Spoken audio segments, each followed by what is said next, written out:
హరీష్ రావు గారు ఈ play cards ఏవైతున్నాయో అవి అందరూ తీసుకొని మార్షల్స్కి ఇచ్చేస్తే ఓకే ఇస్తారు ప్లీజ్ ఇస్తాం ప్లీజ్ ఈ ప్రాక్టీస్ మంచి ప్రాక్టీస్ మీరు ఎవరైనా చూపకండి భయం అవుతుంది అధ్యక్ష భయం అయితలేదు సభకు అంతరాయం వాళ్ళకి సార్ కలిగి మీరు ఇవి రెస్పెక్ట్ యూ సార్ అధ్యక్ష అధ్యక్ష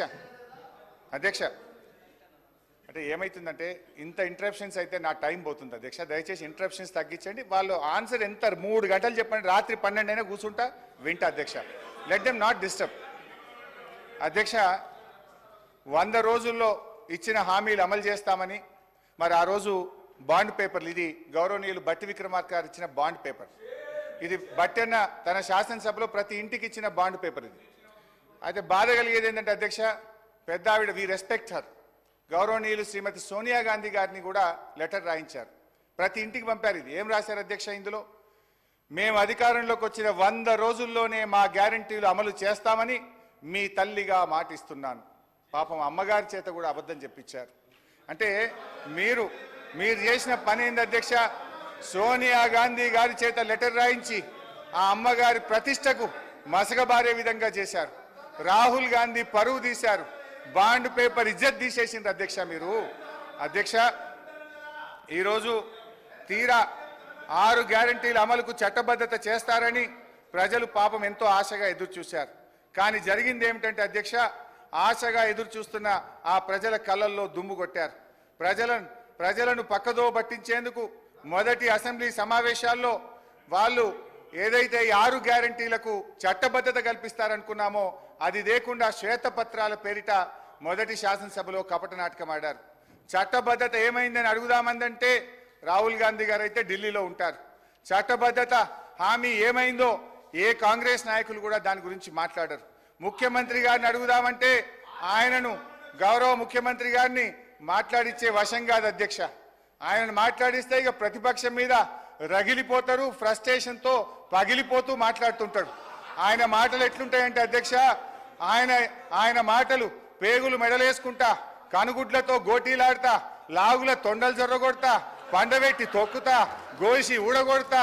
లాగులు ఊడగొడతా అంటూ రాక్షస భాషలో చెలరేగిపోతుంటే పాపం సామాన్య ప్రజలు ఈ ముఖ్యమంత్రి గారిని చట్టబద్ధత ఏమైంది 6 గ్యారెంటీలు ఏమైందని అడిగే ధైర్యం ఉంటుందా అధ్యక్ష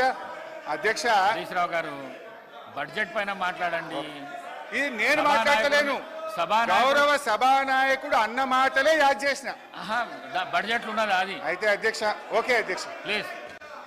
అధ్యక్ష అయితే అధ్యక్ష ఒకరోజు గౌరవ ముఖ్యమంత్రి గారు అల్లూరి సీతారామరాజు గారి కార్యక్రమానికి వెళ్ళారు హైదరాబాద్లో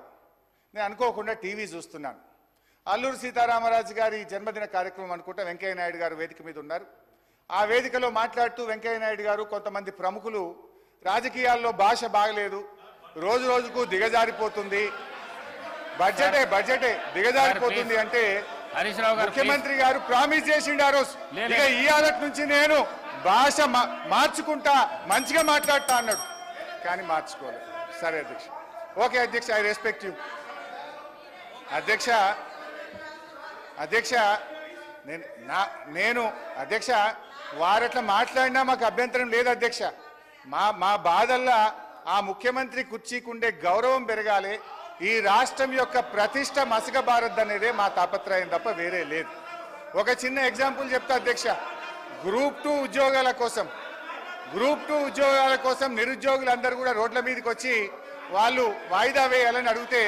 గౌరవ ముఖ్యమంత్రి గారు ఏమన్నారంటే ఎవరైనా వాయిదా వేయమని అడిగేది సన్నాసులు అడుగుతున్నారు వాయిదా వేయమని అన్నారు అన్నాక 3 రోజులకే వాయిదా వేసింది మరి ఇప్పుడు ఎవరు సన్నాసులు అంటే నేను అనేది ఏంటంటే అధ్యక్ష దయచేసి అట్లా మాట్లాడకూడదు అదేవిధంగా మోతీలాల్ అనే ఒక నిరుద్యోగి నిరాహార దీక్ష చేస్తే ముఖ్యమంత్రి గారు ఏమన్నారంటే ఆయన అప్లికేషనే పెట్టలేదు ఆయనకు అసలు హాల్ టికెటే లేదు అన్నాడు తెల్లారైన 3 హాల్ టికెట్లు బయట పెట్టిండు ఎవరి గౌరవం దెబ్బతిన్నది మేమనేది ఒక ముఖ్యమంత్రి స్థాయిలో ఉన్నప్పుడు బాధ్యతాయుతంగా మాట్లాడితే రాష్ట్ర గౌరవం బాగుంటుంది వారికి కూడా మంచిగా ఉంటుంది ముఖ్యమంత్రి గారి రాజకీయ రొదలో తిట్ల దాడిలో 6 గ్యారెంటీల చట్టబద్ధత ఏమైంది మహాప్రభు అనే